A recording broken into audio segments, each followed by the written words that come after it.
Maximum এজেন্টরাই মিথ্যা বলে নিয়ে আসে, হ্যাঁ, তো হ্যাঁ। ওরা আপসেট থাকে বেশি। না, বেতন সামথিং $500, $800, $1000 মেবি হ্যাঁ। এরকম বেতন আছে, কিন্তু যেমন কাজের ক্ষেত্রে এগুলো তাদেরকে বলে নিয়ে আসে না। হুম, হুম। আচ্ছা। সেই জন্য যে বলে নিয়ে আসে না, বলে নিয়ে আসে যে শুধু কম্পিউটার অপারেটর, হ্যাঁ, হ্যাঁ, কিন্তু ভিতরে কি কাজ বা কিরকম সুবিধা ওরকম হ্যাঁ। কিছু বলে নিয়ে আসে দেখা না। যায়।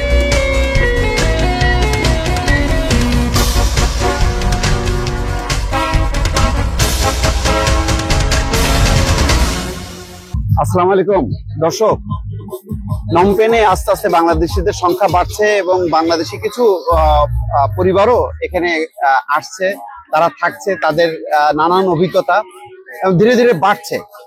অনেকে লম্বা সময় ধরে থাকতে পারছে, আবার অনেকে কিন্তু অল্প সময়ের মধ্যে আবার চলেও যাচ্ছে। নানান অভিজ্ঞতা আস্তে আস্তে পাচ্ছি।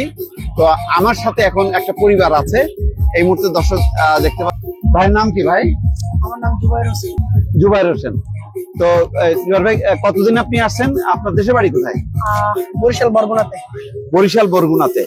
তো আপনি কত সালে আসছেন এখানে? আমি 23-এ। 23-এ। আচ্ছা, তো একটু অভিজ্ঞতা বলেন, 23-এ কিভাবে আসলেন এবং এখন কি করছেন? প্রথমে আসছিলাম কম্পিউটার ক্যাসিনোর কাজে। হ্যাঁ। তবে এক মাস করার computer operator as a casino কোম্পানিগুলোতে। হ্যাঁ। কম্বোডিয়াতে প্রচুর ক্যাসিনো কোম্পানি আছে। আচ্ছা। তো এখানে পরবর্তীতে আমি বিষয়টাতে সুইটেবল হলাম না, পরবর্তীতে আমি কিছু ব্যবসা শুরু করলাম, food catering service and hotel and also man power, ticketing, আচ্ছা, ভিসা প্রসেসিং, হুম। মানে যখন যেটা হয় আর কি, আচ্ছা। মানে কি নিজেকে অ্যাডজাস্ট করে নেওয়ার মতো। তো আপনি তো ফ্যামিলি নিয়ে আছেন। হ্যাঁ। আপনার ফ্যামিলি সংখ্যা কে কে আছেন ফ্যামিলিতে? আমার বাবা মা দেশে থাকে, এখানে শুধু আমি, আমার ওয়াইফ আর আমার মেয়ে। বাচ্চা। হ্যাঁ। আচ্ছা। তো তারপরে এখন এই 3 বছর ধরে আপনি কি করছেন এখন? এগুলো সেম একই কাজ, মানে hotel hotel business, food catering service. যেমন সমস্ত চাইনিজ কোম্পানিতে আপনার বাঙালি বা পাকিস্তানি, এশিয়ান লোকজন কাজ করে, চাইনিজে তো বাংলা ফুড রান্না করতে পারে না। তো আমি আলাদা ফুড রান্না করে এদেরকে 3 বেলা পাঠাই দিই, food catering service. Food catering service. হ্যাঁ। তো যদি বলি আপনি কেমন করছেন, মানে আপনার অভিজ্ঞতা কি, ভালো মন্দ মিলায় বলেন। শুকরিয়া, আলহামদুলিল্লাহ। ভালো মন্দ বলতে কি, কম্বোডিয়া শুধু কম্বোডিয়া না, পৃথিবীর সব দেশই ভালো মন্দ দুইটাই আছে। আচ্ছা আচ্ছা। হ্যাঁ। মানে ডিপেন্ড করে মানুষের অ্যাডজাস্ট করার ক্ষমতার উপরে। হ্যাঁ, হ্যাঁ। মানে কথা আছে, অনেকে কেউ বিষ খেয়েও মরে না, আবার কেউ প্যারাসিটামল খেয়েও মরে যায়। হ্যাঁ, রাইট রাইট। আমি আসলে বিষয়টার সাথে অ্যাডজাস্ট করতে পারতেছি না, তার উপর নির্ভর করবে আমি হ্যাঁ, হ্যাঁ, কেমন কি করতেছি। রাইট। তো আপনি মানে আপনি কি অ্যাডজাস্ট করতে পারছেন? জি অবশ্যই, কেন না, অ্যাডজাস্ট করতে না পারলে তো 3 বছর থাকতাম। 3 বছর, হ্যাঁ, একটা লম্বা সময় ধরে থাকছেন। আচ্ছা, আপনার কেমন লাগছে একটু যদি বলেন, আপনি একটু অভিজ্ঞতা বলেন। হ্যাঁ, আলহামদুলিল্লাহ। হ্যাঁ, আলহামদুলিল্লাহ। আচ্ছা আচ্ছা। এমনি আপনি কি কিছু করেন নাকি? না, না, হাউসওয়াইফ। হাউসওয়াইফ। আচ্ছা। তো আপনি যদি, আপনার কাছে যদি জানতে চাই যে বাংলাদেশিরা এখানে যে আসছে, তারা কি সেটেল হতে পারতেছে নাকি না পারছে না? সেটেল হতে পারতেছে। এখানে কিছু আছে, কিছু অসাধু ব্যবসায়ী আছে, অসাধু এজেন্ট আছে, তাদের এক বিষয়। আর কেউ আছে কাউকে মানে ভালো মন্দ দুটোই বলে নিয়ে আসে। সে যদি তার নিয়ত না আমি এই কাজ করতে পারবো, আমি আসি, এটা তো ব্যক্তির উপর নির্ভর করে এবং তাকে কে কিভাবে অ্যাপ্রোচ করতেছে তার উপর নির্ভর করে। রাইট। হ্যাঁ, হ্যাঁ।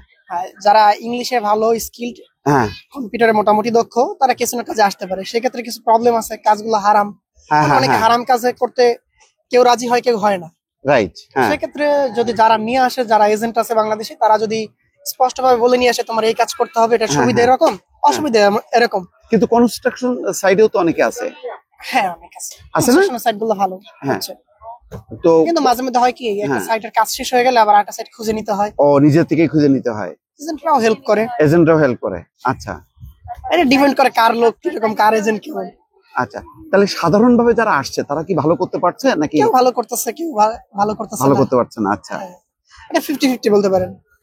50-50। হ্যাঁ। আচ্ছা। তো এখানে আসার পরে কি কেউ যারা ইনকামের টার্গেট নিয়ে আসে, যাদের মানে ফ্যামিলি সাপোর্ট দেওয়ার মতো ইচ্ছা আছে, না কাজ করতে হবে, পরিস্থিতি যেমনই হোক না কেন, তারা যে কোনো উপায়ে সাকসেস হয়। আচ্ছা। কিন্তু যাদের ভিতরে ওই ইচ্ছাটা নাই, আমার এই কষ্ট সহ্য হবে না, আমি এটা করব না, তারাই, যারা না পারে তাদের দ্বারা বিভিন্ন কথা বের হয় যে না আসলে এটা ভালো না, এটা এমন। আচ্ছা আচ্ছা।